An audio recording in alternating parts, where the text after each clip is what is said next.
The Fringe Podcast Summer Rewatch, Episode 17. This is Lance Reddick, and you are listening to the Fringe Podcast.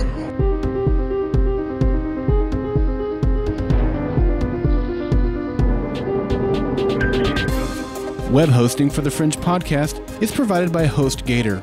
Easy WordPress installation, unlimited domains, unlimited disk space, unlimited bandwidth, and a 99.9% uptime guarantee. On sale now for $6.36 a month. Visit thefringepodcast.com/hosting and start serving up your website from the best hosting company in any universe. Welcome back to the Fringe Podcast Summer Rewatch as we put a cap on the rewatch tonight, completing our 4-season rewatch of our favorite show, Fringe. And man, I am so excited to be talking about these episodes tonight. And as I say every week, it means we're getting closer. And sure enough, we are now less than 2 weeks away from Fringe Season 5. I could not be more excited. I think it's going to be awesome. And they're starting to throw out these teaser videos out there with some of the observers and doing some stuff. I don't want to spoil anything if you don't like to know anything that they're promoting out there. But man, it is exciting stuff. I cannot wait for it. September the 28th is when that all kicks off. But tonight we're talking about the last 6 episodes of Season 4 of Fringe, which is Everything in Its Right Place, The Consultant, Letters of Transit, Worlds Apart, and Brave New World Part 1, Brave New World Part 2. So this is going to be so much fun. And tonight I am joined by Heather. Hello, Heather. Hello. And for the first time this summer, we are joined by Bonita, a.k.a. Yogaban. How are you, Bonita? I'm great. How y'all doing? Doing wonderful. And thank you to both Heather and Bonita. We had a lot of technical difficulties trying to get the call coordinated tonight, and both of you guys have been troopers as we've been doing this. So as it turns out, the fix that we found is Bonita is on my cell phone, and Heather is on Skype, and I think we're going to make it work. I'm looking forward to it. All right, so let's see. I have quite a few things to talk about here in our Fringe Binge segment. I'm not going to play the music. We haven't really been doing that. I think I might have done it once the whole summer, but a few things that I want to cover. One thing that I already mentioned, and that is that the Season 5 premiere for Fringe is September 28th at 9/8 Central on Fox. That's the time slot it's had for over a season now, so September the 28th. Now, the other thing I want to mention is last week in our Rewatch podcast, we said that via Twitter, it had been confirmed that the Fringe series finale was going to be on Friday, February 1st. But in the words of Lee Corso, not so fast. That was redacted this week. And so we do not have a confirmed date of when the finale will air. They originally had said it would be sometime in January. And, February the 1st is one day away from that, whatever. So I didn't think that was too big of a deal. But I have a feeling it will be in January. I just don't know what the exact date will be. So as soon as that's been made public, we'll let you guys know.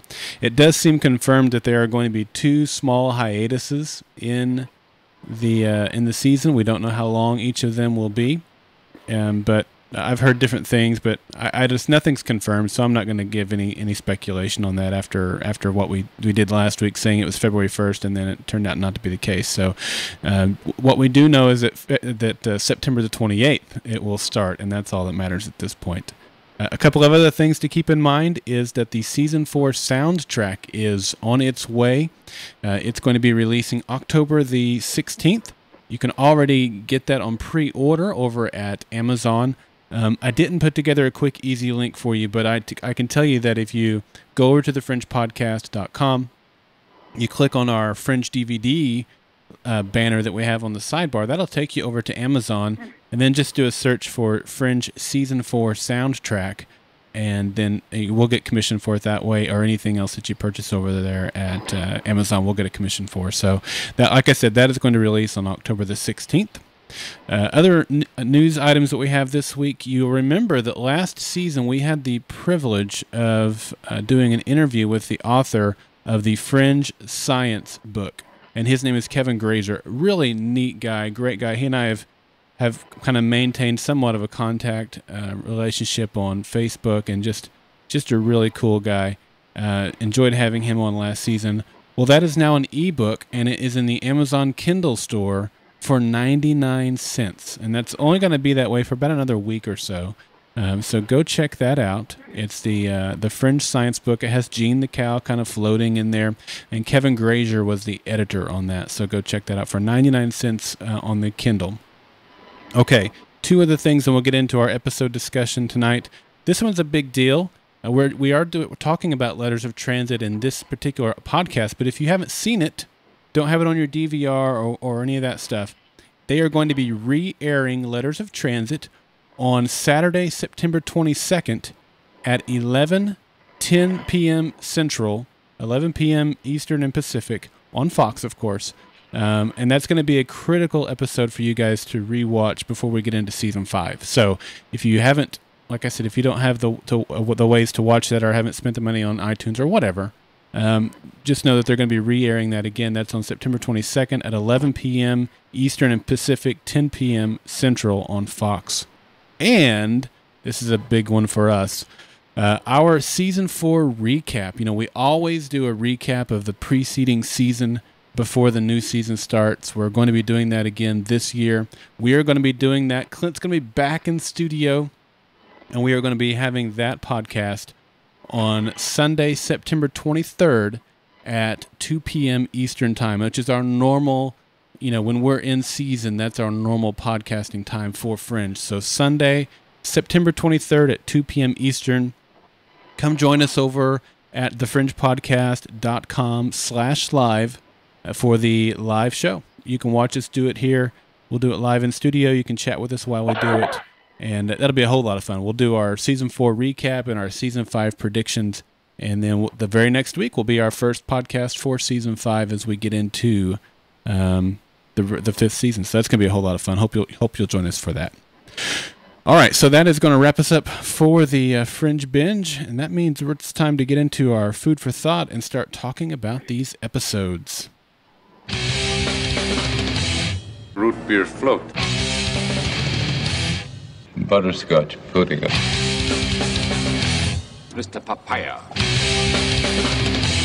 Fruit cocktail. Coffee yogurt. All righty. Let's see here. I'm off my game a little bit. Normally I have a piece of paper down here that I keep track of whose turn it is to go. So I'm going to reach down here and find a scrap envelope. That way I can keep the... there's so many of us tonight. There's just the two of you, but somehow I know that I would get things screwed up. So we have Heather, and we have Bonita, and I make a little grid here. All right, Heather, I am going to let you kick it off first as we talk about the first episode. Let me give the intro here. That episode is episode 417, Everything in Its Right Place. Agent Lee lends his law enforcement expertise in the alternate universe to his Fringe Division counterparts, assigned with the task of apprehending a vigilante connected to the remaining shapeshifters. Along the way, he gains the respect of those he meets and takes heart with his newly discovered friendships. This episode was written by J.R. Orsi, Matthew Pitts, and David Fury, and it was directed by David Moxness. And I will also throw out a little tidbit here. The first shapeshifter that was the shapeshifter throughout the first half of the episode was played by Tim Guinea. And Tim Guinea is one of the stars of the new show Revolution, which starts this Monday, September 17th at 10/9 Central on NBC, which we are doing a podcast for. So that was kind of cool to see another guy from Fringe. There's 3 people on Revolution that have appeared on Fringe, and Tim is one of those. All right, Heather, take it away. Okay. One thing I thought was interesting is this episode starts out as a family day because Astrid goes to spend time with her dad. And Peter and Walter are together with Olivia and Jean. So then we have Lincoln, who's apart. And Lincoln's connection to the Fringe team was Olivia, but now she's gone because her memories have changed. And so he's adrift. like Olivia spent some time being adrift with her memories changing. And he mentions his little memento of the tether to hold him in place. Yeah. His partner's gone, and now Olivia's changed, so he has no tether to hold him there with the Fringe team. Peter has his tether in Olivia. We see that because she's the reason he came back. So they are connected, and then Lee, of course, has he's open for finding a new place in his to be. More on that, we see in this episode Lee starting his transition to the Redverse. He helps with their case over in the other universe. A little bit into the episode, he puts on one of those ear cuff phones. Yep. And he puts it on the same ear as Red Lee and the same place on the ear. So, like, he's starting to signal he's going to take Red Lee's place. And he kind of gets a blessing from him because the alternate Lincoln says, "You're a good agent." And then at the end, after he's shot, he tells him to find the mole. And the line earlier in the episode where alternate Lincoln says, "I made the choice to be the man I wanted to be." And so now Blue Lincoln is starting to do that and he does for sure later when he chooses to be in the Redverse, choosing to be who he wants to be. And Blue Lincoln tells the shapeshifter at the end that he has to choose what he wants to do. And the shapeshifter chooses, and then we see Lee end up choosing as well. Lee also gets to start being treated like one of the team in the Red Universe. Like he tells Olivia, "Oh, if it was your partner, you'd do the same." And she lets him bend the rules a little bit and talk to the shapeshifter by himself. Right. And then when he's talking to the shapeshifter, of course, the shapeshifter's talking about himself, but then Lee sympathizes so much because the shapeshifter says he's someone who's forgettable, and he wishes he was one of those bright lights that was passing through people's lives so everyone would remember him. And Lee's feeling forgotten right now, which we can compare with alternate Lee, who we could describe alternate Lee as one of those bright lights that no one forgets.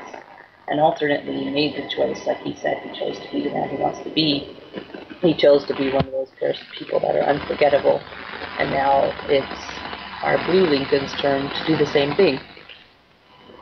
I thought it interesting at the end of the episode when they go to where Mina is hiding. It's at Fort Lee, New Jersey. So they go to a place called Lee in a story about Lincoln Lee. So, kind of funny there. At the end, the bad Nina is dressed in black and red. Yeah, black because she's a bad guy, and red for the Red Universe.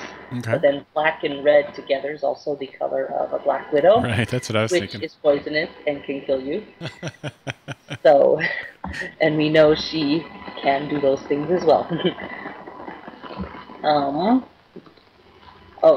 Kanan, when he's talking, he says that Jones promised to fix me, which is one of the themes that comes up in Fringe of people being broken and needing to be fixed, like Olivia and her whole cortexiphan history, and she wants to get back to normal. And then Walter, and he's missing parts of his brain, so he needs to be fixed. And then Peter, and he has his hidden childhood and different memories, and trying to fix that, and his relationship and all that stuff.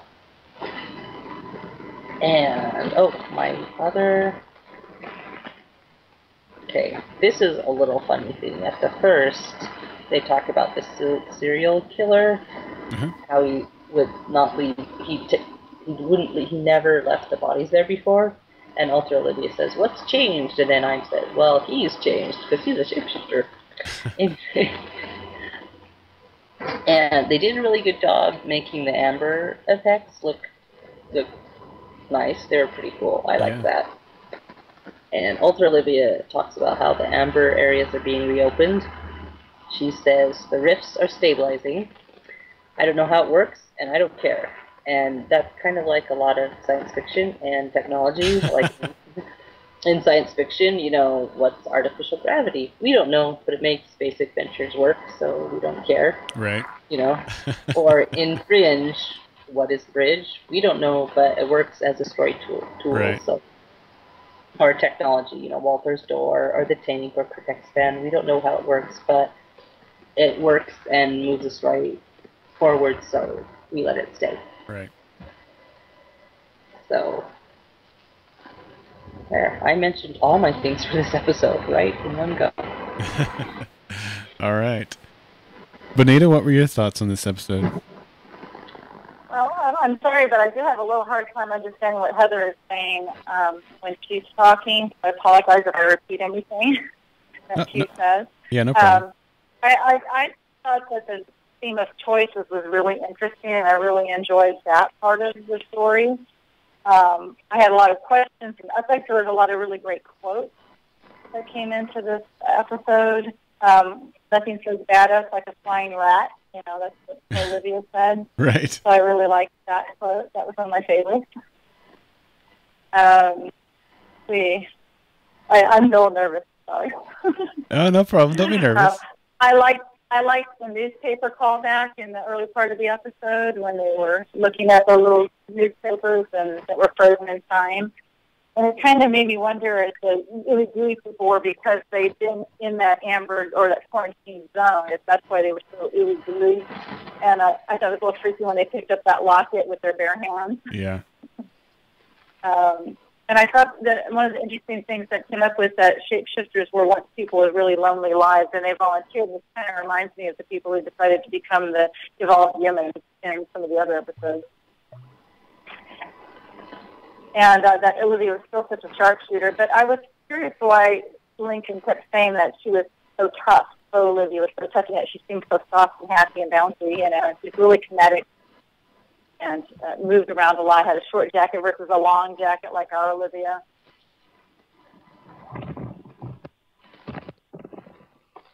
I don't have anything else to add. There's some feedback when I talk, too.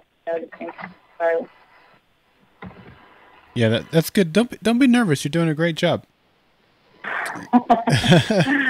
I liked this episode a lot. I thought it was, like Heather mentioned it, we see that transition of Lincoln starting to make the transition over to the Redverse. We know that he's ultimately going to end up there. I think we all started feeling that pretty strongly about the time that this episode aired, and by the time it happened, it was certainly no surprise. This was also the episode that gave us the What's Up Tyrone, which is still one of my favorite moments of Fringe. Just that look on Alter Lincoln's face when she says that.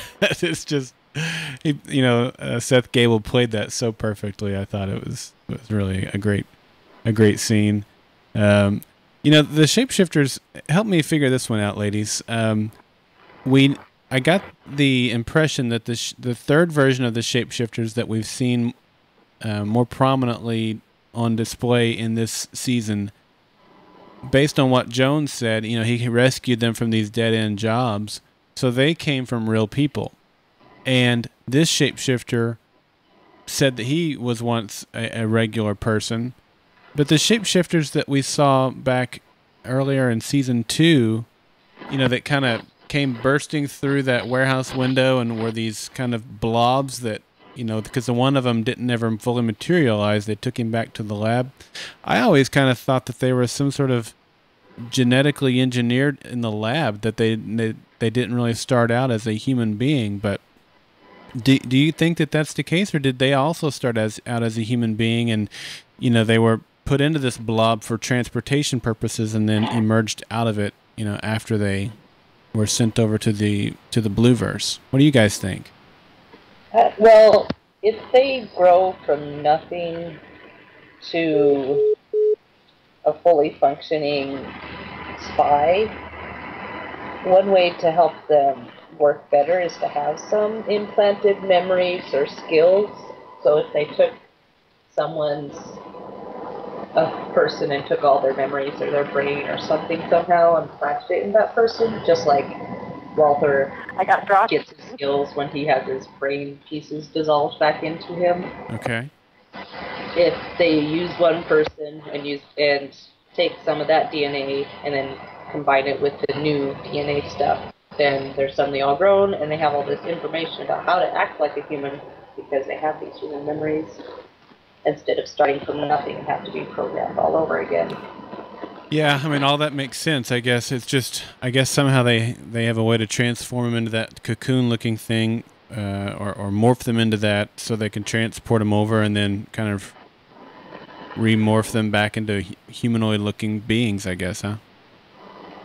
Yeah, I think that they were people. You do? Yeah, it would certainly seem that way. If this guy in this episode was the first version of them, which I believe that he is, then I think it would certainly not be logical that this middle version of them was not based on human. But well, it's a different timeline too, so it could be a completely different evolutional process. That's true too. But Broyle seemed to, some of the conversation that he had with Peter about the shapeshifters, I got the impression that they had both had experience with the same type of shapeshifter in the past before these newer versions came along that we've spent most of the season kind of learning about. But anyway, it was just a little bit of a difference that I don't remember us talking about before. All right. Any other thoughts on this episode, ladies? I'm good. Okay. All right, let's see here. The glyphs spelled dream, and I have no idea what the episode clue was.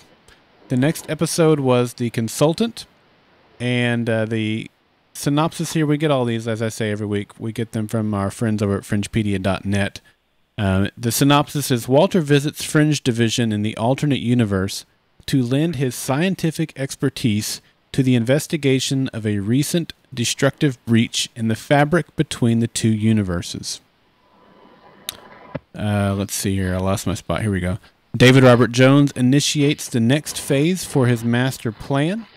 Alter Broyles unknowingly raises suspicion with a DoD colleague. This was written by Christine Lavoff and directed by Jeannot Schwark. And Bonita, it's your turn to go first.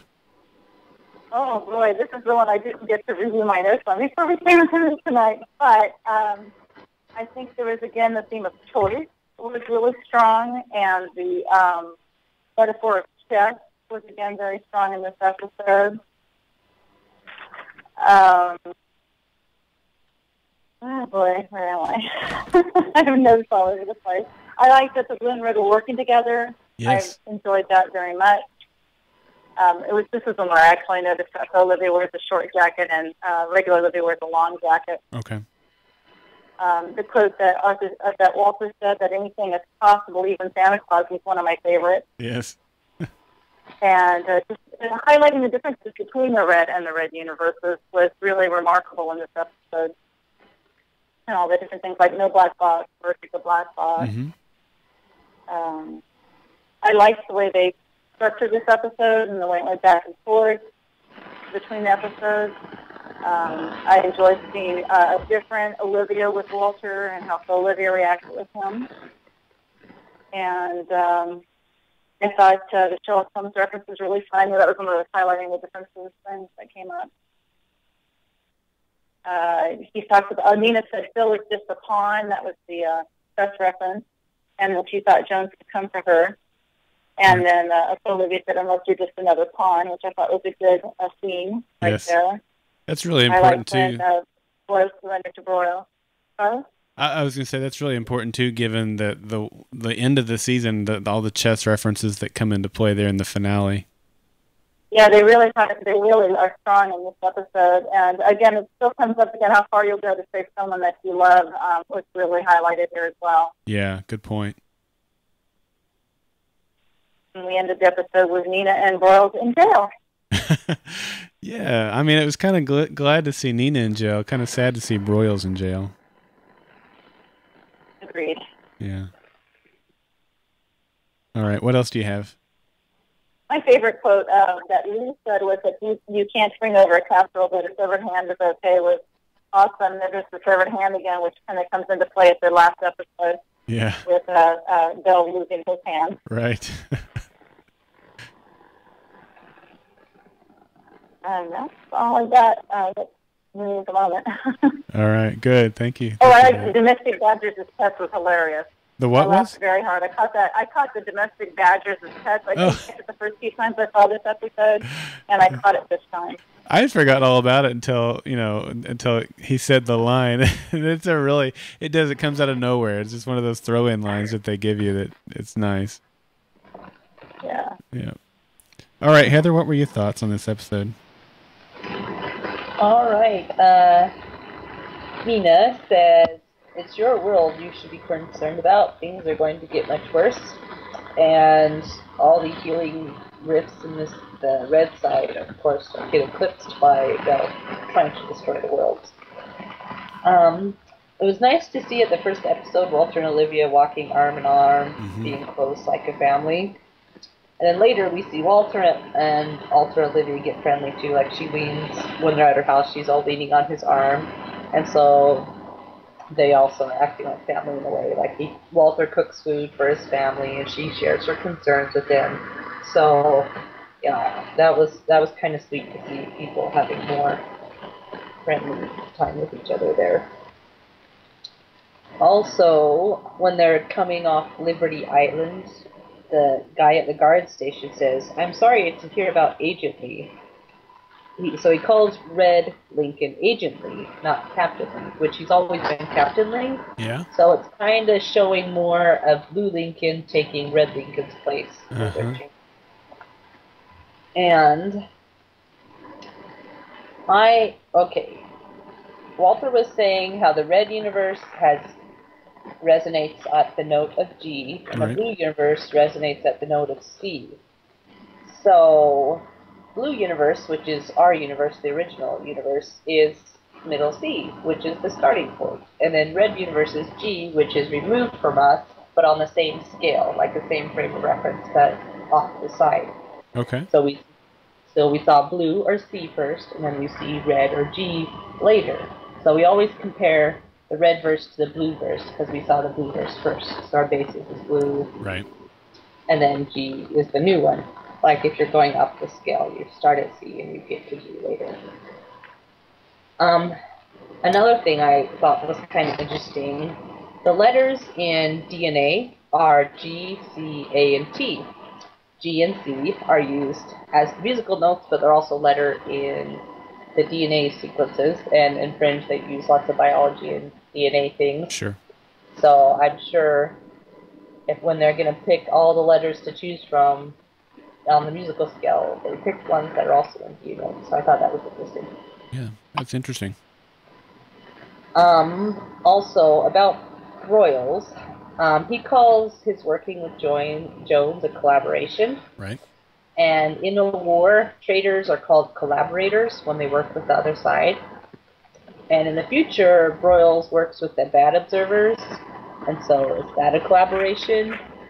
They hold something he wants in that they have the Earth hostage, and now they have his son hostage. Mm-hmm. But Broyles always seems to get in these tight situations with, freeing Olivia in season 3, like Alter Broyles freed Olivia. And then now he's in this situation with Jones. So he always, probably part of it because he has more authority, so they want to use him. Right, but I think that's it. Getting into trouble here. But Red Broyles turns himself into the Blue Broyles. And it made me think back to a quote from a previous episode where they said, the worlds are healing because the two sides are working together. So Red Broyles doesn't go to someone on his side, he goes to someone to the other side. He trusts someone from the other side. And so he helps the other side out by giving them the information he has about Jones. Excuse me. So that shows more of the world healing in a personal way as well. Those are my thoughts. Okay. Yeah, I like that. I don't think I ever would have picked up on the DNA thing. I mean, Clint might have, being sciencey like he is, but anyway, thank you for that. I don't have a whole lot of notes on this one that you guys didn't already cover, but I wanted to ask you guys' opinion. Last week there was some discussion on whether or not Olivia and Walter were intimate with each other when she came over. I don't know if you guys listened to that podcast or not. Yeah. But here we have Walter going over to the Redverse, staying the night with Olivia, wearing her nightgown, and when I saw that, I thought, boy, those people that have that opinion, probably their opinion was bolstered by the fact that he's wearing her nightgown around, but I still don't think so. What do you guys think? So what's your take on it? I know it's not important, but it's interesting, I think. So what do you guys think? When I first saw the episode, when I first saw the episode when it aired on TV, I kind of saw it that way. It's more like the way they were acting together was more lover intimate, not. But this time it seemed more like family intimate. Yeah. Maybe because I noticed him with Blue Olivia at the first episode. But also, Walter, didn't pack his own robe, and he doesn't want to be at the hotel. But if he's at a place that's just like Blue Olivia's place, he's going to feel comfortable. And he's kind of weird enough, he's comfortable opening any closet and looking inside and saying, oh, I need a robe, I'll just take this one, Right. So there's that. Like, he walks around, well, in the previous seasons, he walks around his house naked and doesn't think anything. So, I mean, there is options for that to have happened, I could see, but I didn't think of it that way this time. Okay. No, I never felt that way, not once. I'm with you, Daryl. Maybe I'm naive, but that never occurred to me. Not even on Rewatch. Well, me either. And if they hadn't mentioned it last week, I never would have thought of it either. That was the first time I'd ever heard that theory. Yeah. Okay, well that's good. I'm looking at the chat room to see how they're coming down tonight, and it looks like it's more father-daughter too. Yeah, it looks like it's leaning more towards didn't this week, where it leaned more towards did last week. But like I said, it's not important, I don't think, but it's an interesting conversation that we've never had before. So it's I don't know if it's worth bringing up, but I am. Yeah. So all right. Well, that was the only thing I didn't or had that you guys didn't bring up already. So let me get back over here. Let's see. Yeah. The glyphs in this episode spelled Simon, and the clue was really cool. So when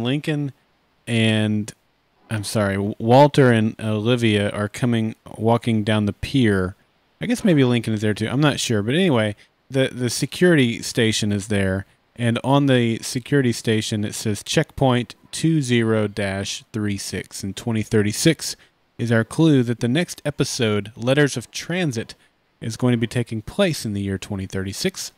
The synopsis reads, the saga leaps ahead to 2036, where rogue agents from a minimized Fringe division recover most of the original science team after 2 decades encased in amber. The observers have most of the native population subjugated, oppressed, and repressed as an inferior culture. But there is new hope. This was written by Akiva Goldsman, Jeff Pinkner, and Joel Wyman, and directed by Joe Chappelle. All right, Heather, you're up. Okay. Under the first episode, the one observer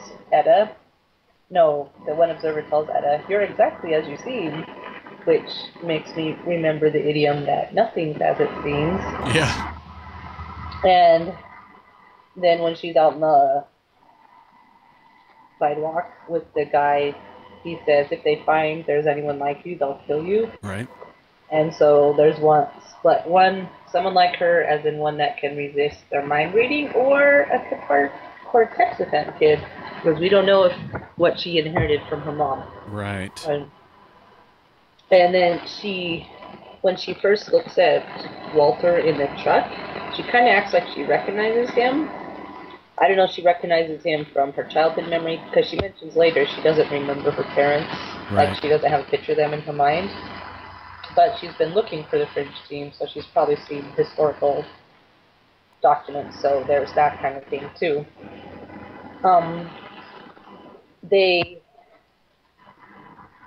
Simon is talking to her and tells her later that the original Fringe team is a myth, and so it, like, I don't know, somehow they're erased from history in a different way, or, you know, their records were gone. But it seems like then they don't know Etta's connection to the original Fringe team, because if her existing proves that they're real because they're her parents, and so it makes me think, did Peter and Olivia hide her to keep her safe before they were ambered? Throughout the whole episode, they never say Etta's last name. They just call her Agent or Etta. Right. So we don't know if she got, like, adopted by someone else, or if she's not, you know, Henrietta Bishop or Henrietta Dunham, so, or, you know, because if the observers also know that who her parents are, they would take a more active interest in her as well. So I noticed that. When they're talking about how to get Walter out of the amber, Simon's talking about, oh, you could just push him out, but then you'd get stuck yourself. Right. So that's foreshadowing what he does later. Walter gets a CAT scan in this episode, like he did in season 2, and he doesn't like it, just like in season 2. And then he calls Simon Peter. He's like, Peter, I'm scared. And in the Bible, there's Simon Peter, like that, because he was the same person. And then he was called Simon, and then he became known as Peter and used that name.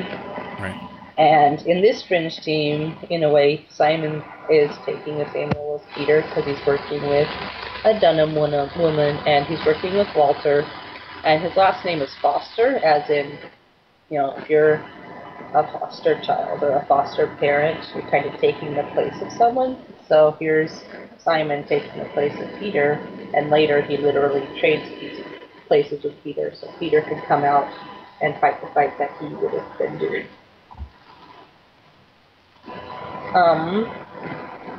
They talked about the Fringe team saved the world once before, which we get to see in the last episode of this season.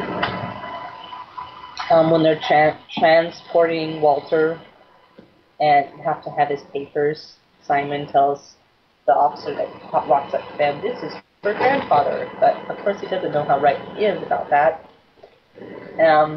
Right. I was noticing Boyle's office where the Fringe team works, so it looks like the Red Fringe team's office, the same kind of setup there. And when they get Walter's brain pieces dissolved, they have to inject it in the base of his brain, which reminded me about when Olivia goes into the tank, they put the probe thing that goes right into the brain of her brain stem in the same spot. So apparently that's the place to work on the brain there. Simon says, when he's talking to Walter about how they need to get the Fringe team going to have the resistance, he says that we're going to use our will and our imagination to make a better world, which is right from the line that Elizabeth told Peter when he was young. Say, use your imagination to make a better world. So then, again, a connection to Simon and Peter as having the same kind of role in the Fringe team in a way. And then it also reminds us of previous episodes before. So that's it. Okay. Well, we just lost Bonita. I think we got her back now, though. I'm back. All right. Sorry about that. That's okay. All right. I'm going to bring Heather's audio down there to get rid of that noise. So, I don't know how much of Heather's you were able to understand there, to Bonita, but if you cover some of the same topics, no worries. So, what were your thoughts on the episode Letters of Transit? Okay. Are you asking me to speak? I'm sorry, is that what you just said? I'm sorry? You want me to speak now? Yes. Oh, okay, yeah. I really loved the scroll opening at the beginning of this episode. That was it was one of my favorites. I even put the screensaver up on my computer from the pictures that I found somewhere else and studied that for some of the time. I love the Star Wars quotes because I watched Star Wars about 1 million times when I was younger, and you know how he talked about deja vu. And I liked it when he said Simon was a very smart boy. I thought it was a little disingenuous when they kept calling her agent, though, because they were so clear about calling everybody else, you know, answering the phone with agent Dunham, agent this, or agent that. So I thought they could have gone ahead and said agent Bishop, but who knows? I guess it was just to hold the suspense a little bit longer on that. Yeah. I think they said they ruined the planet in 2609 because of bad air. And I think this episode highlighted all the things we've seen up to this point. You know, what it does transpire, they can read people even after they're dead. That's been a recurring theme all 4 seasons. And they touched on that nicely here in this episode. And I thought it was great how Walter was the take charge, you know, forceful guy. And he's like, I never left ourselves more than one way, only one way out of a room, you know. I thought he took them to task pretty well, you know. He was the old guy showing them up. Yeah. I liked that a lot. Let's see, and when Astrid came out of the Amber and she was called Astro, I thought, well, we're right back to what we were before. And I liked how Simon replaced Peter and Amber. That was a very emotional moment. I enjoyed watching that a lot. And I do hope that he's not permanently there and they have a way to remove them from Amber. It makes me think of earlier in the episodes when they talked about how people, earlier seasons when they talked about people were aware while they were in Amber, that they were aware that they were trapped. Right. And it makes me wonder what he's going to remember, what he's going to bring to the table as we go forward into season 5. And the other thing I wanted to note was that I think it's a good thing that this didn't happen in the Redverse, because the show me cards are going to make things a lot more difficult for them to move around like the way they were moving around in the Blueverse. And maybe one of the reasons, I'll talk about it later when we talk about the future episodes, maybe one of the reasons why everything is the path as it has, and they had to split up the Blue and Redverse, because together they would have been too strong. The Britain had invaded in 2015 and created the Purge. They had to pick one universe or the other, and the Blue was more vulnerable. That's a good idea. I like that. Okay. Anything else? There was the theme revisited of Etta looking into her dad's eyes. They do know me, you know. That was a nice close to the episode. It was. This was one of those episodes that ended even this time, and it was just like it ended too soon. There's so much more story that I wanted to know, and it looks like that's what we're going to get in season 5. So fortunately, we're not left hanging forever. But it was definitely one of those episodes that ended too soon for me. Yeah. All right. Any other thoughts? That's it for me. Okay. I wrote a couple of things down on this one, and one of those is, you mentioned the Star Wars reference, and there definitely was. I mean, there was the obvious, you know, these aren't the droids you're looking for. But, you know, also thinking about Etta, and, you know, here she is raised without her parents, you know, because her parents are in Amber. I'm assuming Olivia's in Amber, that is. We know that Peter was. We don't know who raised her. Was it Nina? Was it Broyles? Was it somebody else? But, you know, kind of like Luke, his parents were gone, and he was raised by someone else.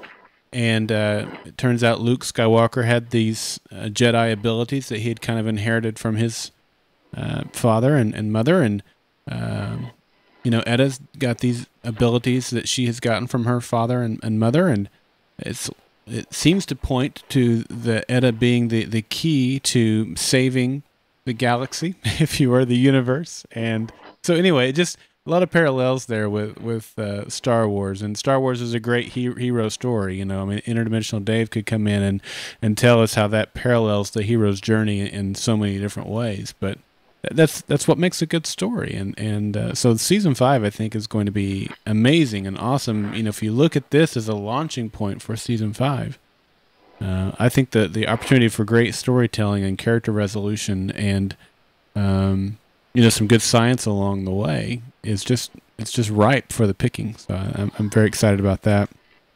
Now, Heather, you mentioned, let me bring you back up a little bit here. Heather, you mentioned that Simon's last name was Foster, and I think we talked about this when we did our original podcast, but Bug Girl's last name is Foster.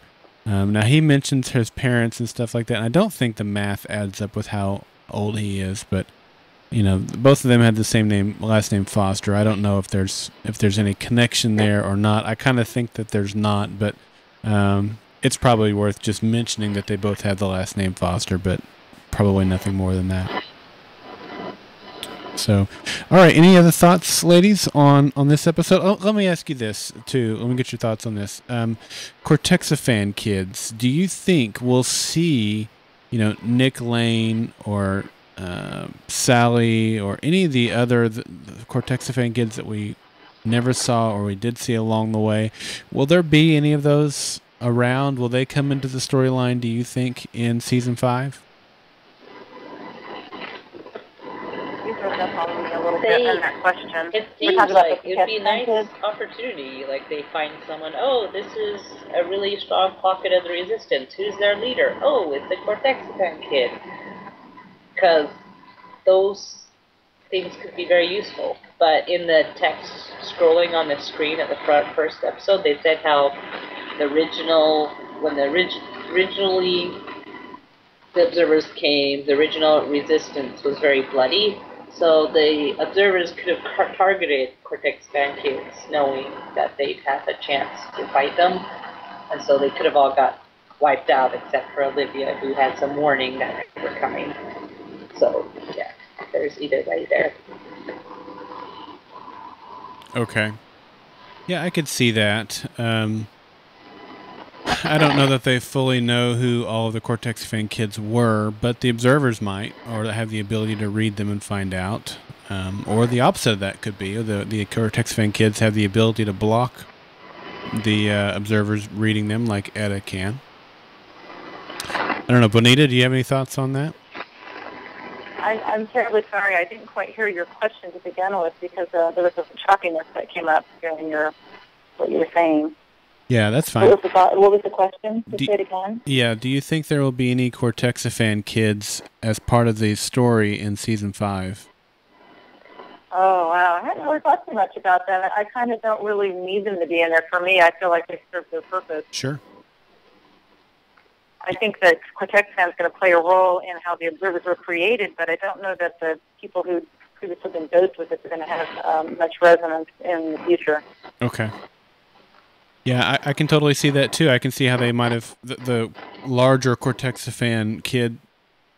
I was going to say audience. That's not the right word, but I think they might have served their purpose. I think cortexiphan will play a role. I'm totally with you on that. I think it'll play a role in Etta and Olivia, and boy, you know, if that ends up being, you know, how the observers got their abilities, then that'll be a big payoff too, and that's certainly something we've speculated on. So yeah, I think cortexiphan will be around. I don't know. I'm like you. I don't know that I need them to be around, but I could see them fitting into the storyline. Yeah. All right. Any other thoughts? I'm more interested in having Sam White come back myself. Yeah, I wish. I don't have any He hope. never got addressed in this new timeline, and so I wonder what his role is. Yeah. Yeah, I know. I'd love to see that. All right. Any other thoughts on Letters of Transit? Nope, I'm good. All right. Let's see here. The glyphs in this episode spelled Quake, and the clue also is Quake related. Outside of the Epicenter Club there at the beginning of the episode, well, we saw a sign. It was Rick's Club. I think I've perhaps mistakenly thought that the club was called the Epicenter Club. But either way, the club there at the beginning of the episode, there was a sign, a little poster outside of it that said "Experience the Epicenter Club." And epicenter and earthquakes will be a big part of the storyline in our next episode, which is Worlds Apart. The synopsis is universes are aligned. I'm sorry, let me try that again. Universes share aligned disasters, and it becomes apparent that David Robert Jones is using the cortexiphan talent to draw both universes into the same gravitational space. Fringe divisions generate a shared investigation and come to a terrible decision They need to end the alliance they have fostered and terminate the healing influence of the machine. This was written by Graham Rowland, Matt Pitts, and Nicole Phillips, and directed by Chuck Beeson. And Heather, we are back to you.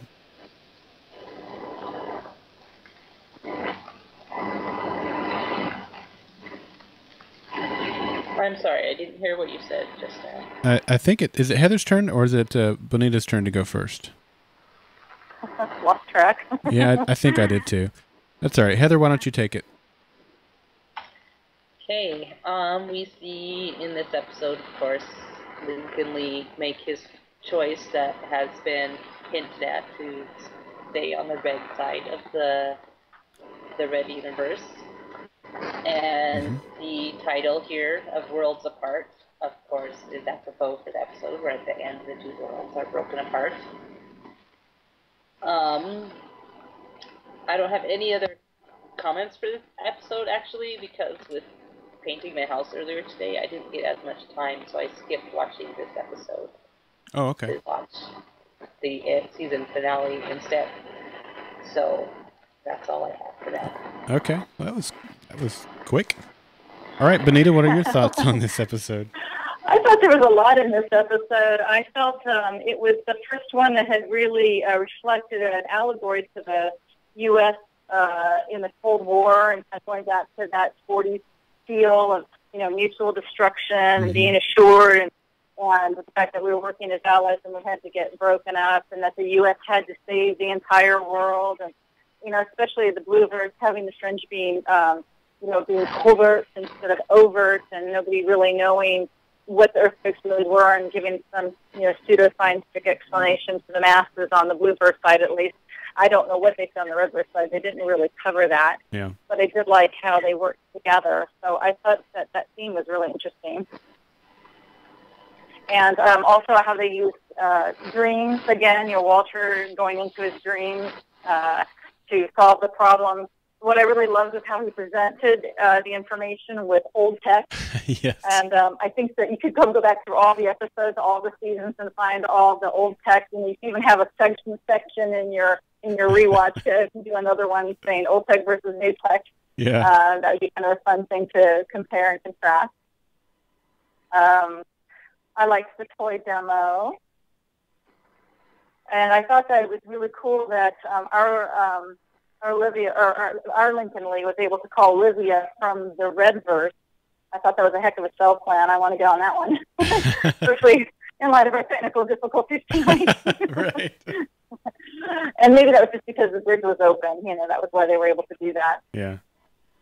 Walter, once again, was admiring Evil Genius. He said that was really quite ingenious. Yeah. And so I liked that quote quite a bit. And I loved Olivia's rainbow talk.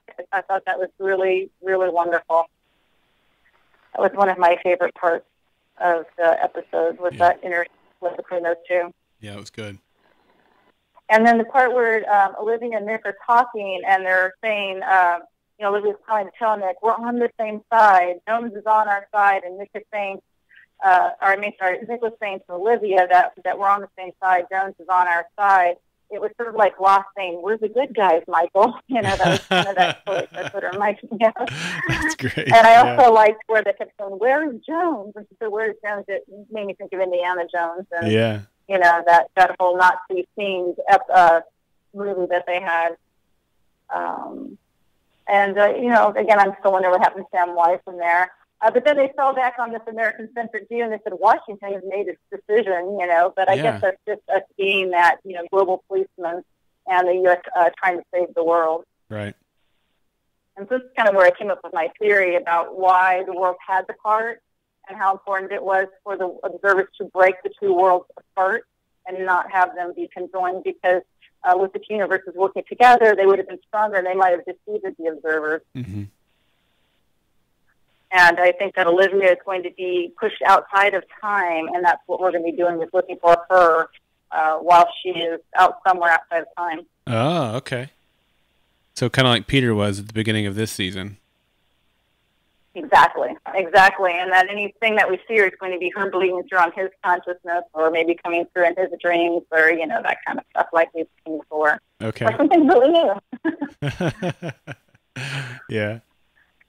And of course, this is the episode where we have the Walter and Walternate conversation with John Noble playing against himself. And at the beginning of this episode, I wanted to note also that our Walter, in his suit and tie, I thought it was the altar Walter at the beginning of the episode. Oh, cool. Yeah. I don't know if anybody else thought that. And it didn't occur to me, but I didn't think anything of it, but you're right. We never see Walter Nutt always is more sharply dressed than Walter by far. So maybe he's becoming more like Altar Walter. Yeah. From the conjoined, from the bridge where each side is becoming more like the other, each doppelganger. So Olivia and Olivia are becoming more like each other, and Lincoln and Lee were becoming more like each other. That's why one of them had to go. Yeah. And that's all I got. That's it. That's good stuff. That's egg game stuff right there. I loved this episode. I don't remember liking it this much the last time that I watched it, and to me, Clint and I have differing opinions on what we enjoy on a TV show, and that's best illustrated when we have our Lost discussions and how satisfied I was versus how satisfied he was, and I think that's part of what makes this podcast interesting. It's most interesting when he and I are having, I think, when we're having these heartfelt, discussions, and we're just not agreeing on what was good and what wasn't good. But for me, this episode was good, and it was such a big payoff. I think the writers deserve so much credit for what they accomplished in this episode, that they really started back in season 2, where we have the full circle with the Redverse, and these characters are gone away. And we hated them at first. And I know there was also a timeline reset that really reset the Walternate character for us. But Olivia was very much the same. Lincoln was very much the same. And we always kind of liked Lincoln. But to have them come to the end of their story now, and we love all of them, and it being such a hard thing to see them go, and that conversation that Walter and Walternate had, and the collaboration that we had going on between the two universes. There was so much character payoff in this episode, even that started a few episodes ago that we just talked about, where Lincoln began to you could see that him making that transition, or at least hoping that he could go live in the Redverse, and there became a great opportunity for him to do that, and he took that opportunity, and it made sense, and it fit, and it felt right. And, it felt right. I think that's important to say, because it didn't feel forced. It didn't feel like he was doing anyone a favor. It just felt right. Like that's where he belonged, and that there was a great opportunity for him there, and all that stuff. And so for the writers, I just got to give them credit, because they, in my mind, they have worked these storylines for the last 3 seasons on this Redverse thing, and it paid off in this episode. And we cared about all the characters, and it made a whole lot of sense. And there were still some things here we, was really turning off the machine. They're only our best option and all that stuff. We can go into all that stuff. But as far as the character development goes, it was great. I loved the payoff that we got here. Just in the terms of sense of how much we cared for these characters when they finally said goodbye. So that's the first thing I wanted to say. My other notes on this one is that we got confirmation on something we were talking about a few episodes ago in the last podcast, when we got the Welcome to Westfield episode. We were not clear on whether or not it was the Redverse Westfield that was destroyed, or some other Westfield, and someone even speculated that it might be the Westfield from the previous timeline that Peter came from that was destroyed. But this episode gave us confirmation that it was the Redverse in this timeline, Westfield, that was destroyed. Peter mentioned that at one point. So those were the notes that I had on this episode. You guys have any other thoughts? No, I'm good. Heather, what about you? That's it. All right. Well, let me segue us into the next episode. The glyphs in this episode spelled alive. and I don't know what the episode clue was, but this gets us into the first part of the season finale. The synopsis says, citizens are beginning to spontaneously self-incinerate as pawns in a larger game to alter mankind's destiny. The Boston metropolitan area faces immolation as the power of the sun is focused on the fossil fuels below the eastern Massachusetts. David Robert Jones makes it personal when he attacks and severely beats a member of the science team. This was written by Jeff Pinkner, Joel Wyman, and Akiva Goldsman, and directed by Joe Chappelle. All right, Yogabon, you are up. I gotta say, on Rewatch, this one didn't hold up as well as the previous. I had issues with the case of the week kind of thing not being quite as believable. The nanites creating people burning from within, and then the lady figuring out, oh, if we don't move, if you move, you die, kind of thing. And everybody standing still for God knows how many hours they had to get all those things lined up. Yeah. So I kind of got pulled out of it just a little bit. But when I got pulled in, it was enjoyable. I liked the house hunting part. I liked the fact that Jessica volunteered, because there comes back that theme of people volunteering for their own transformation or change. And it was all just a con, of course, a long con, and that was a good joke, inside joke, because we know that character from Lost, right. Or that woman playing a character from Lost, where con was part of her story arc. I did like that Jones had this evil laugh, with Belle, and that was pretty fun. And they came back again to the chess theme with the bishop talk, the board changers. I thought it was 14 years when I first heard it.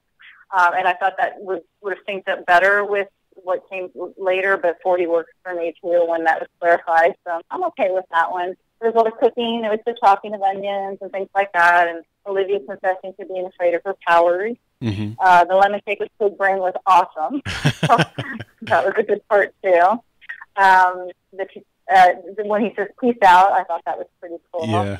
And that Peter was attacked by Jones and Rock'em Sock'em, because that reminded me of the old game, and I thought that could be a little old tech reference, this Rock'em Sock'em kind of thing. But my biggest problem with the episode was that Astrid entered the A1 import without drawing her gun. And I was like, what kind of FBI training does this poor girl have?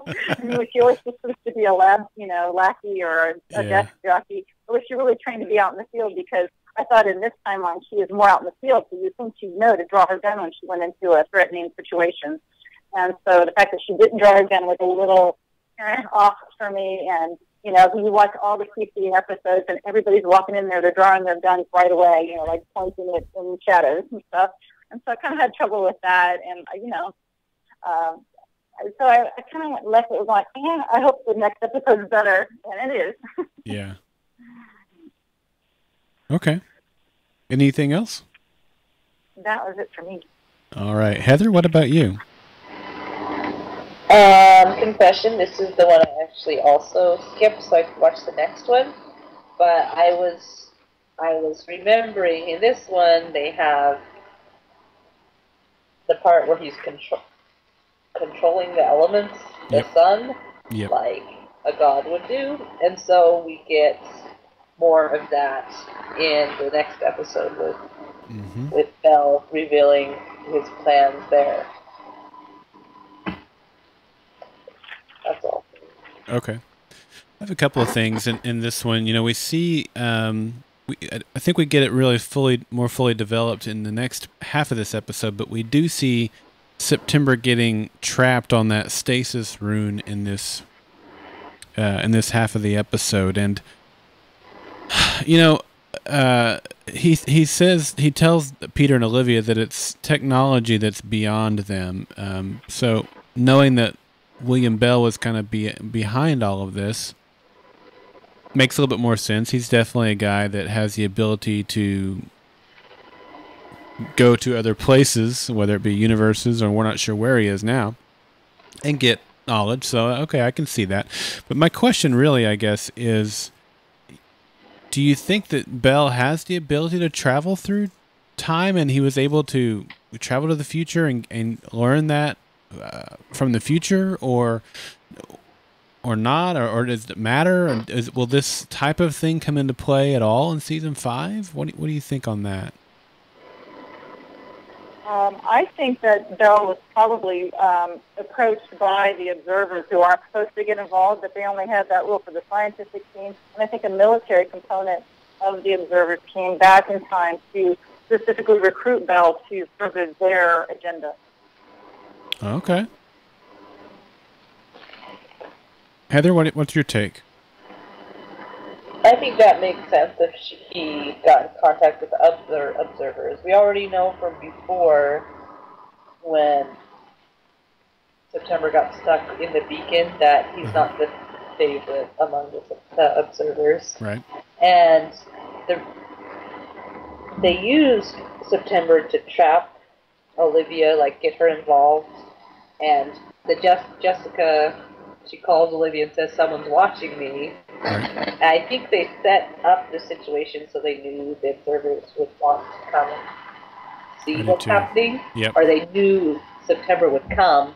So I think Belle has probably been looking for the observers or trying to study them more, so he could figure out something that would trap them, like he used.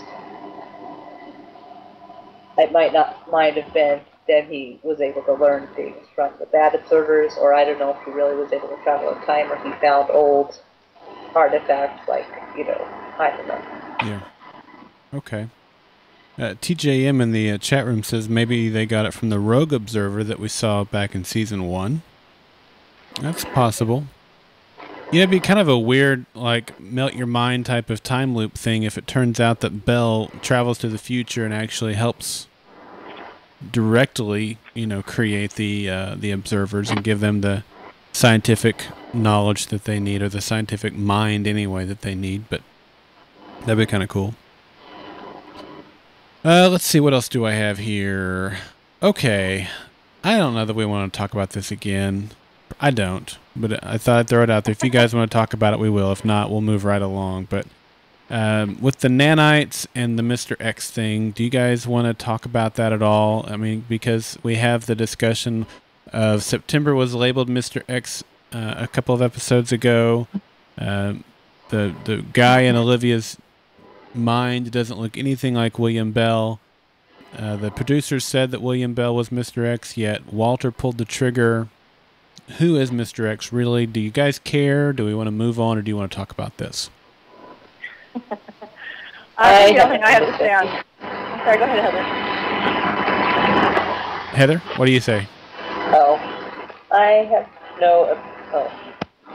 have nothing to say. Okay. Bonita, what about you?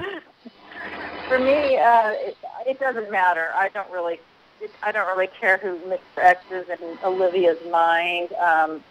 X means unknown, so I'm kind of okay with it remaining that way because I don't think she really has found anything, and I don't think we need to. Okay. As far as the nanite part goes, though, I think that is significant, but not for this reason. I think that the bullet, the gun, I think Interdimensional Dave actually proposed this theory, and he has a great blog post on it if anybody wants to read that. About how the bullets may have had nanites in them. And I thought the same thing, and I saw his post today, and I'm like, oh, that's exactly what I thought. So I think that the gun has something to do with it. And so I guess if you have to tie it back to who killed her, then yes, I could see it as Belle. Yeah. From that point of view. Well, if that theory holds true. I could see it as Belle, too, just from the fact that Walter was left with no good choice. And that was because of the situation, the circumstance that Belle had created. And if it hadn't been for that, Walter never would have done that. So I don't really want to spend any time on it either. We've talked about it so much, but so we'll move on. I will say that I was, even rewatching this, I was disappointed with the way that Jones died there at the end. I mean, I'm glad there was a fight, and I'm glad it was Olivia that killed him sort of through Peter, you know what I mean? But it was still a little bit disappointing the way that he died. He had a cool last line, I was a fool, whatever it was. I was the bishop or whatever, but still, it was, to me, it was still kind of a disappointing death for this villain that we had built up in our minds, What were your opinions on that? I agree. I think he's just one of those actors that has to get killed in the end. He's been on another show that he ended up dying on, and he's just so good they don't know what to do with him. And finally they just say, okay, we're going to send you out with a bang, and that's basically what they decided to do. But I wish he could have stuck around and been a continuing nemesis or disappeared with Belle or something. Yeah. Heather, what do you think?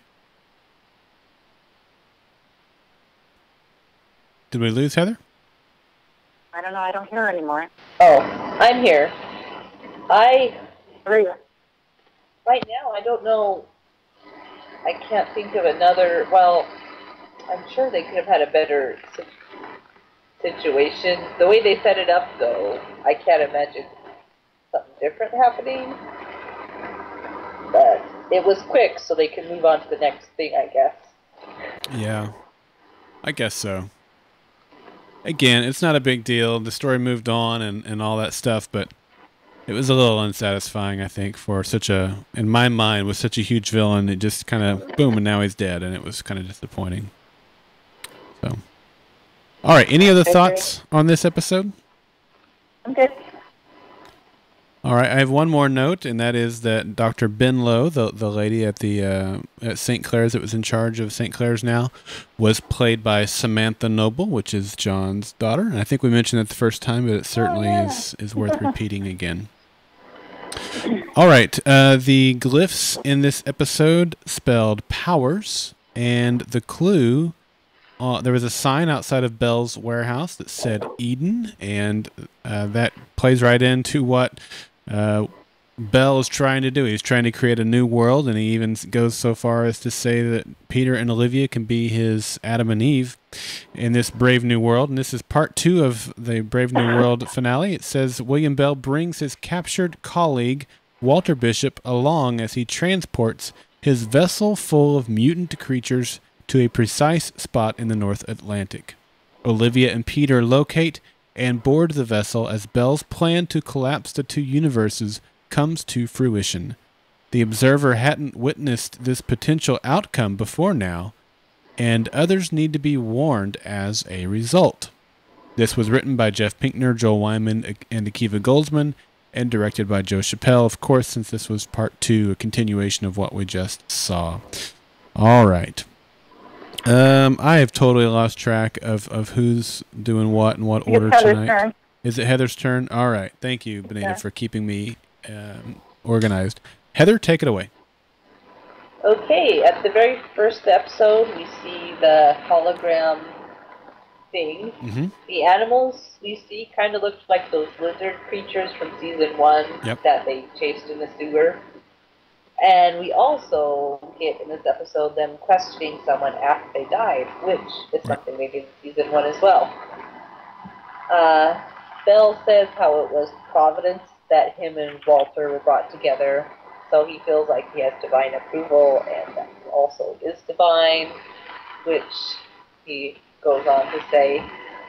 Bell tells Walter that you've always been playing God, and we see that Walter, he did lots of experiments on humans, trying to make them better, and in this episode himself, he takes Olivia's life into his hands. He takes her life, and then he brings her back, like a god would do.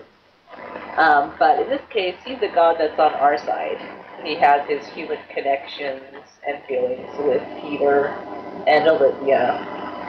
And they also mentioned in this episode that Olivia was chosen for the cortexiphan trials because she had such strong feelings and empathy, which she has, but Belly doesn't seem to have anymore. But Walter still has the human connections and empathy, so that makes it so he outsmarts Belly in a way. That's the science with the emotion versus the science without the emotion, in a way.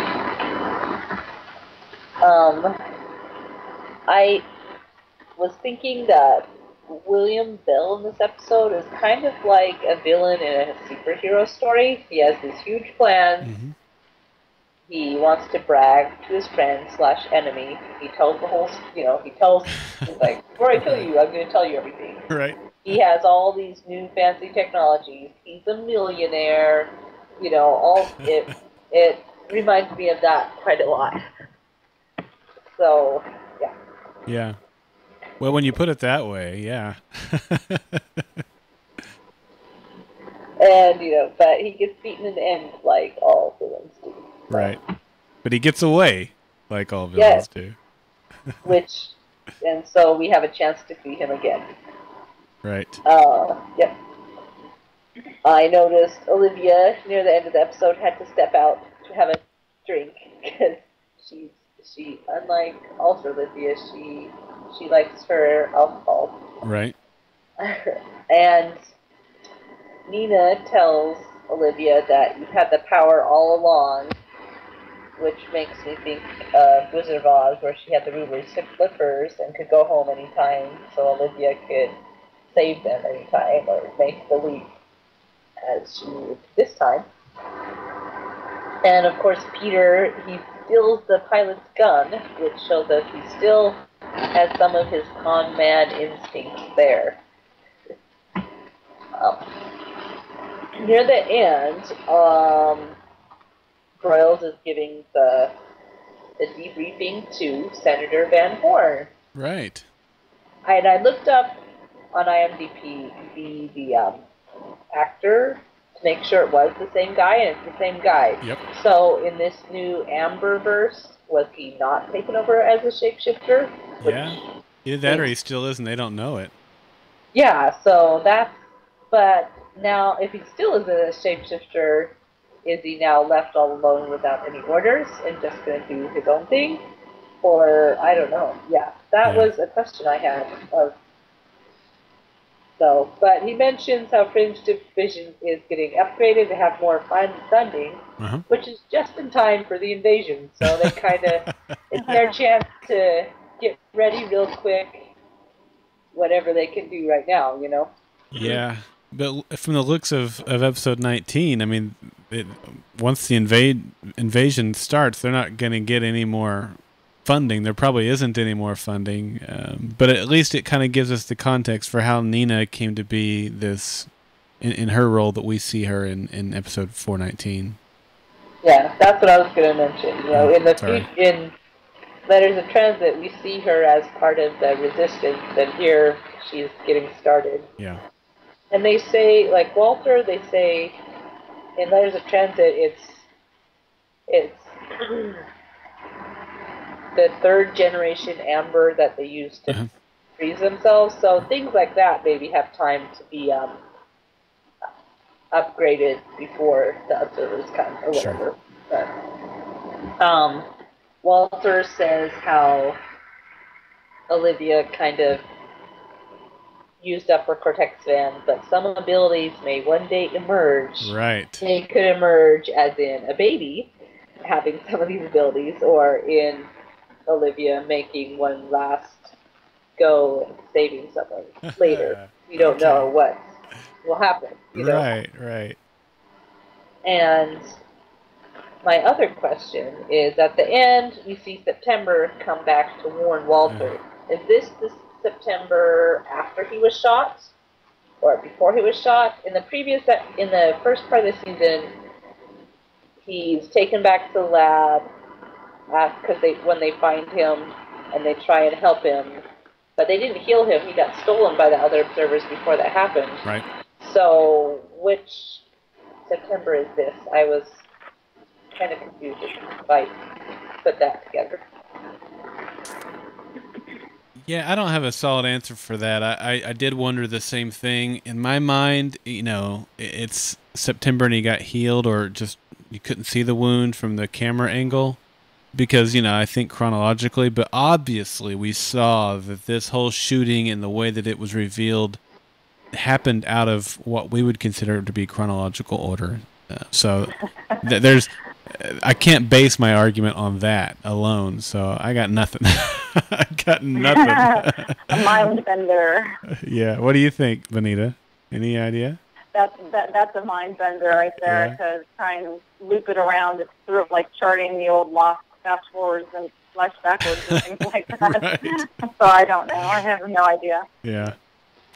I mean, we don't see him in 419, right? So I I don't know. Will we see him in season 5 at all? Are we going to see his demise and then that's it? Or what do you think? I think, well, Walter mentions that there was a good observer called September that helped them, and something happened to him. So I hope we see what happened to him. I did too. But I'm sure it's going to end in his death. Yeah. He's probably the one that's going to go. Somebody's going to die in the end. Yeah. All right. Anything else, Heather? That is it. All right. Bonita, what about you? Good stuff, Heather. Most of what I caught I was great, and I covered some of that, or I thought of some of that too.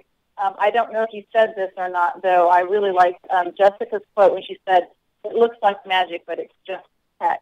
Right. I think that was probably up for the week, wasn't it, Daryl? I can't remember. Yeah, I don't remember. It might have been. What made me want, I just had questions at the end of this episode. Like, I wondered if Olivia being activated is really how she is the crowbar now. You know, we talked about how she was the crowbar in the original timeline, that things were out of sequence, and Samwise said it wasn't supposed to happen like this. And I kind of wonder if this new activation and this corrected timeline in the way she was activated makes her the crowbar that actually opens up our universe to the invasion of the observers. So that was kind of my big question that I came up with in the episode. Sorry, go ahead. Do you want to respond? I didn't hear you. Yeah, that's a really interesting idea that this made her into a crowbar that would create the invasion. They did say something. I'm trying to pull it up here in the transcript, but I don't remember where it was at. But somewhere somebody mentioned that she had as much cortexiphan in her now as she had in the original timeline. Do you guys recall that at all? Yes. I don't remember that. Nina, I would have she had was more. in the helicopter.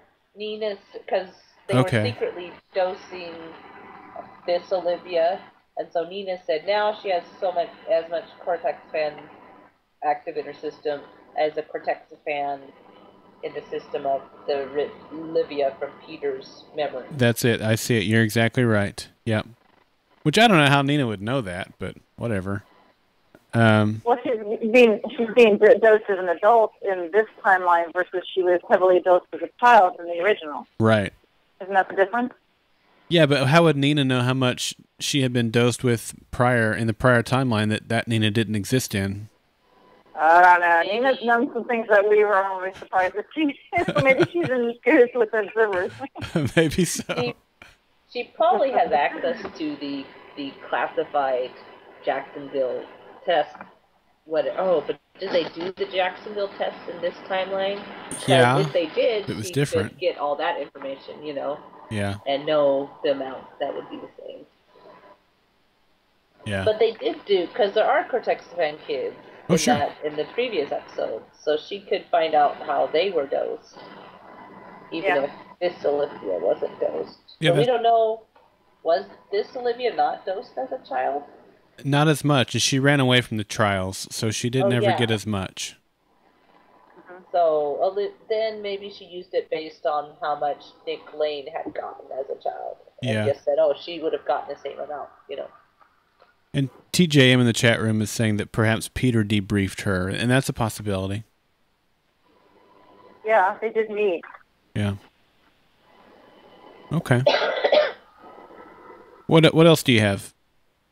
I like how Bell said slowing is not stopping. And this is where he gives us, if we are capable of being gods, then it is our destiny to do so. And this is that destiny talk that has come up periodically throughout all 4 seasons. And it makes me wonder what the original destiny really is, or if they're really in line with the correct destiny, or, right. or what have you. The other thing I wanted to propose is a theory that the Bell on the ship is not the real Bell. It's just a hologram. That's why he was able to disappear, that he was just a projection for Walter to interact with. Ooh, I like that theory. That explains why he would not worry about having a gun with ammo laying around. Yeah. Right, like Walter Walter in the original timeline in The Day We Died, when he appeared to Peter, Right. and he was sitting across from him, interacting with him. That's what made me think of that theory. Yeah, my only thing I would throw out against that is that didn't he have to be physically in a precise geographical location so that he wasn't destroyed with the worlds? He could have been on the boat still, just not in that room. Like, he could have been in one of those shipping containers or something like that. Okay. Because I love the theory. You're already outside of time, too. Yeah. I love the theory. I think it's excellent. Okay. Gold star. Yeah, gold star, that's right. All right, anything else? I think it was good. They finally had full international cooperation there at the end. Right. And that they're getting completely supported by the government, which means I guess they can be above board instead of so covert as they always have been. But that's all I got. I can't wait for season 5. Yeah. All right. All right, Heather? And I'm so happy that I got to work this out.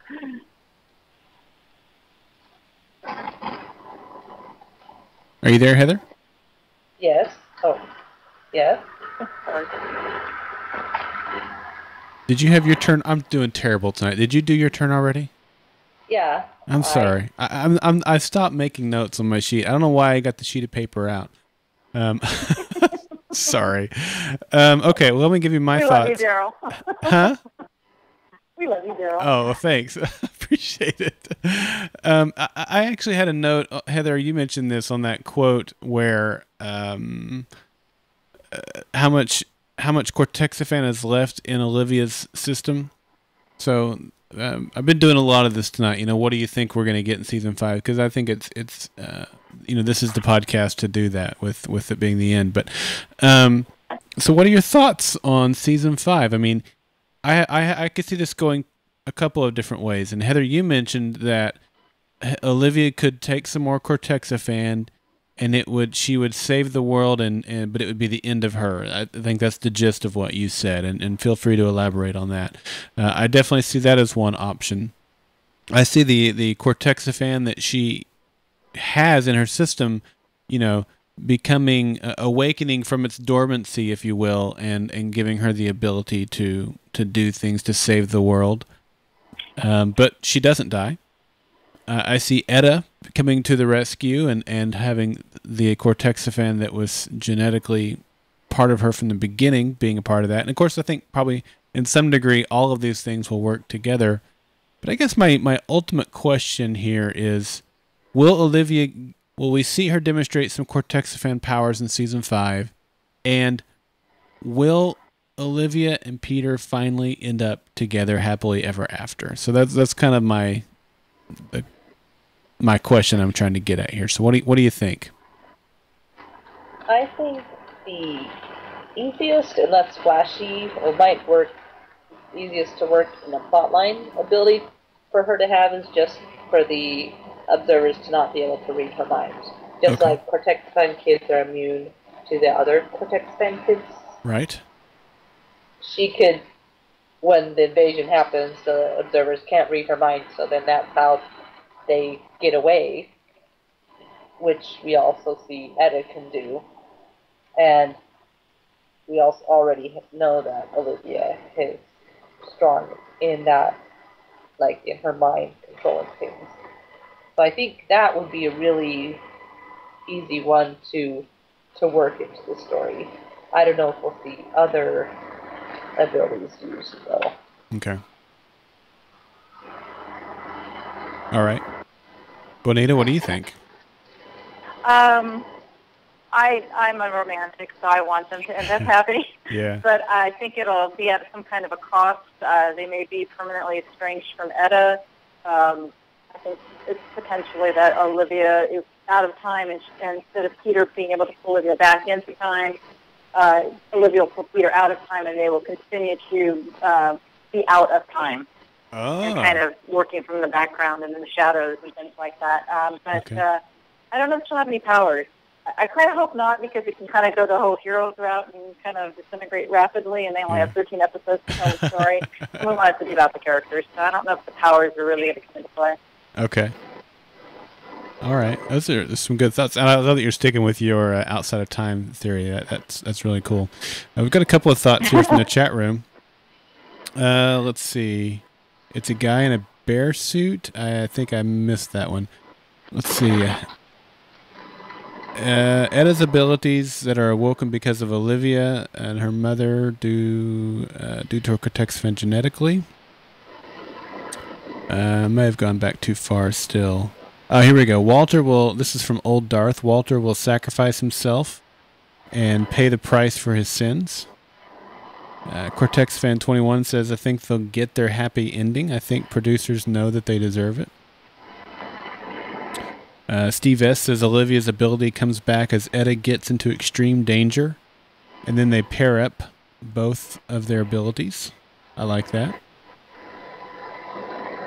It'd be interesting for sure. There's some really cool possibilities that they could do, and I think we're going to get our happy ending too. I'm like you, Bonita.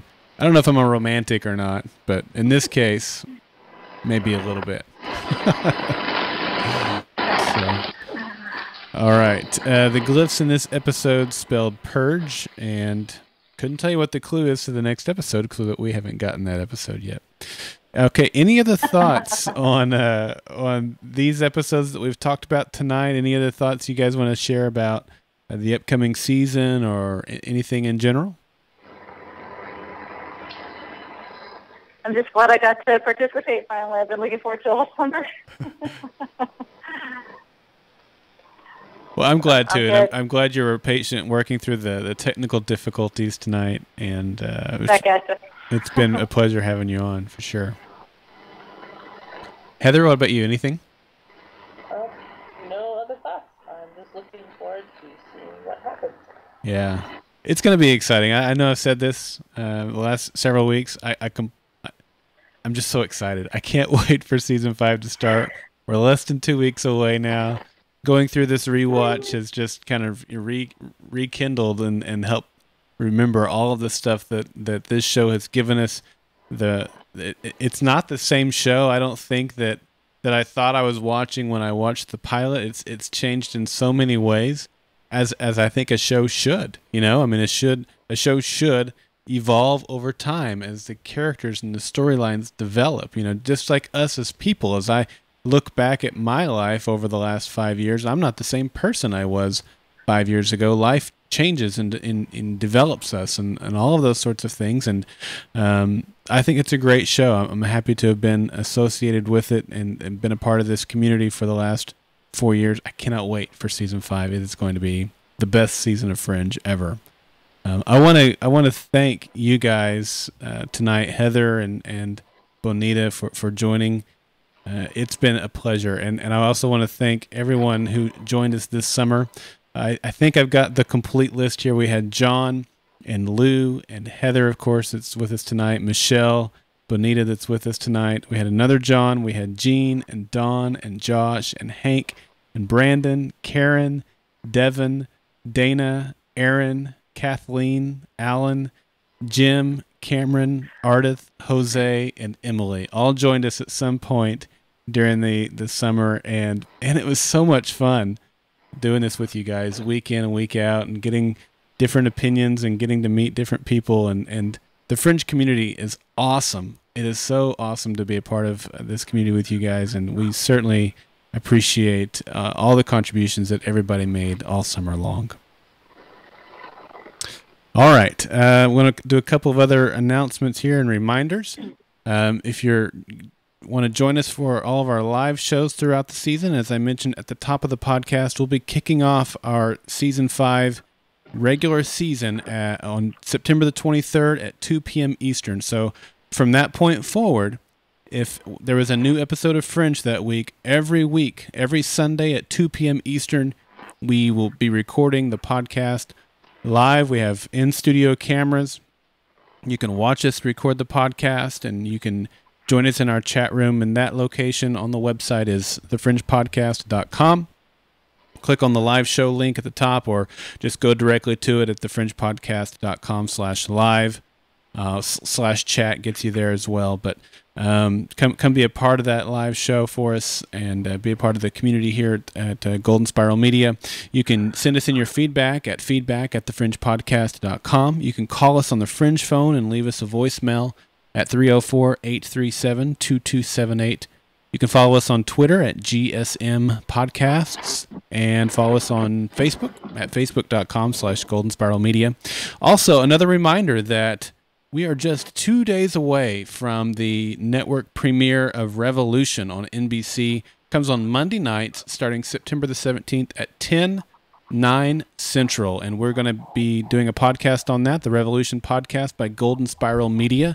So go check us out in iTunes or wherever you subscribe to podcasts. You can go over to goldenspiralmedia.com/revolution and find our blog over there. We've got some polls and all the podcasts are over there as well. So hopefully you'll be joining us as part of that. We've got Alternacat and Old Darth that are blogging for us over there. I want to thank them for doing that. They're doing a great job.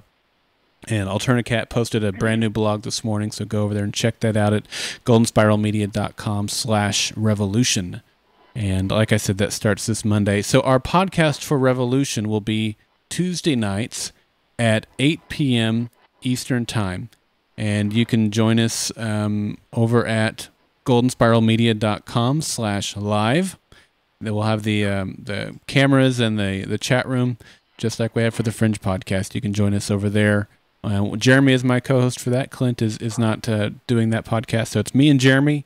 We're really excited to be starting that podcast this Tuesday night at 7 o'clock. And we may have a surprise for you. I can't say for sure, but we might. Either way, it's going to be fun. Join us. I hope you'll join us and give us your thoughts on the new podcast. All right, I think that's it. Guys, or ladies, I should say, thank you so much for joining me tonight. Oh, thank you. All right, we're going to have our silly sign-offs here. Heather, you're going to go first, and then Bonita, you can go second. So until next time, stay Fringe-tastic. I'm out in a flash of blue light. Peace out in any universe. Nice.